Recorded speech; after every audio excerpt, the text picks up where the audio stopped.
ఇది శ్రీ మద్ది ఆంజనేయ స్వామి దేవాలయం అండి. చాలా ప్రసిద్ధిగాంచినది.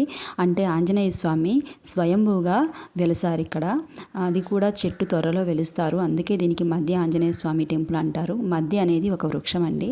అసలు ఈ వృక్షం ఏంటి అంటే మధ్వాసురుడు అనే ఒక అసురుడు వృక్షం రూపంలో జన్మించి ఆయన చెట్టు త్వరలో శ్రీ ఆంజనేయ స్వామి వెలుస్తారు స్వయంభూగా. అందుకే దీనికి మద్ది ఆంజనేయ స్వామి అని పేరు. అసలు అసురుడికి ఆంజనేయ స్వామికి సంబంధం ఏంటి అంటే, ఈ మధ్వాసురుడు రావణ సైన్యంలో ఒక అసురుడు. అయితే సీతాన్వేషణ సమయంలో ఆంజనేయ స్వామి సముద్రాలు దాటి లంకను చేరుకుంటారు. ఆంజనేయ స్వామి బల పరాక్రమాలను చూసిన మధ్వాసురుడు మంత్రముగ్ధుడై అప్పటి నుంచి ఆంజనేయ స్వామికి భక్తునిగా మారిపోతాడు. అప్పటి నుంచి ఆంజనేయ స్వామిని కొలుస్తూ ఆరాధిస్తూ ఉంటాడు.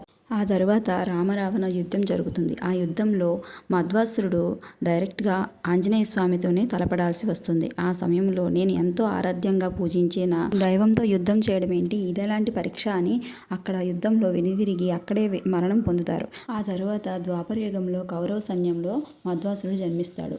అప్పుడు కురుక్షేత్రంలో శ్రీకృష్ణుని రథానికి ఆంజనేయ స్వామి జెండా ఎగరడం చూసి ఆ జెండాలో ఆంజనేయ స్వామిని చూడగానే ఈయనకి గత జన్మ గుర్తొచ్చి పతాకం పైన ఉన్న ఆంజనేయ స్వామిని చూస్తూ శత్రు సైన్యం వైపు నడుస్తూ మరణం పొందుతాడు. ఆ తరువాత మధ్వాసురుడు కలియుగంలో మధ్వ మహర్షిగా జన్మించి గోదావరి జిల్లాలో ఆంజనేయ స్వామి సంకీర్తనలు చేసుకుంటూ తిరుగుతూ ఉంటాడు. నిత్యం ఎర్ర కాలువలో స్నానమాచరించి స్వామి దర్శనం కోసం తపస్సు చేస్తూ ఉంటాడు. అయితే అలా మధ్వాసురుడి వయస్సు పైబడుతుంది. ఒకసారి ఎర్ర కాలువలో స్నానమాచరించి ఒడ్డుపైకి వెళ్తుండగా వయోభారంతో కాలు జారి కింద పడిపోతాడు. కాలువలో పడిపోతాడు. అప్పుడు ఒక వానరం వచ్చి ఆయనకు చెయ్యి అందించి పైకి తీసుకువచ్చి సపర్యలు చేస్తుంది. ఒకరోజు కాదు, ఇలా ఆ రోజు నుంచి సపర్యలు చేస్తూ ఉంటుంది. ఒకరోజు మధ్వుడు ఆ వానరం చేపట్టుకొని, ఏ సంబంధము లేని నువ్వు నాకు ఎందుకు ఇంత సపర్యలు చేస్తున్నావు అని అడుగుతుంది. అప్పుడు ఆ వానరం ఆంజనేయ స్వామిగా మారి, జన్మ జన్మలుగా నువ్వు నా కోసం పరితపిస్తున్నావు, నీకోసం నేను ఈ మాత్రం సపర్యలు చేయలేనా అని అంటారు. అప్పుడు స్వామి నిజరూప దర్శనం చూసిన మధ్వుడు పరివశించి పరితపించిపోయి అలా ఉండిపోతాడు. అప్పుడు స్వామి నీకు ఏం కావాలో కోరుకో మధ్వా అని అడుగుతాడు. స్వామి దర్శనంతో పరవశించిన మధ్యుడు నిత్యం నువ్వు నా చెంతనే ఉండేలా చేయ స్వామి అని కోరుకుంటాడు. అప్పుడు ఆంజనేయ స్వామి, మధ్వా అయితే నువ్వు ఒక వృక్షంలో ఇక్కడే జన్మించు. నీ త్వరలో నేను ఒక శిల రూపంలో ఒక చేత్తో ఫలము ఒక చేత్తో గద పట్టుకొని జన్మిస్తాను. అలా మన ఇద్దరిని కలిపి మధ్య ఆంజనేయ స్వామిగా ప్రజలు కీర్తిస్తారు అని అంటారు. ఆ విధంగా ఈ మధ్య ఆంజనేయ స్వామి ఆలయం వెలసింది.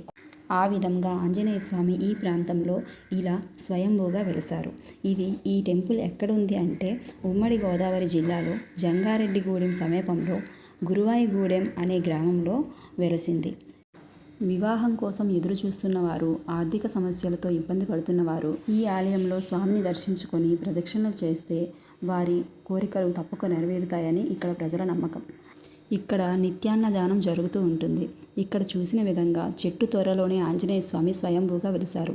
ఆ చెట్టుని కూడా ఆ మధ్య వృక్షాన్ని కూడా అలాగే ఉంచి గర్భగుడిలో అలాగే ఉంచి చుట్టూ ప్రాంగణంలో ఆలయం కట్టారు. చాలా విశిష్టత కలిగిన ఈ గుడికి అందరూ వెళ్ళి దర్శనం చేసుకోండి.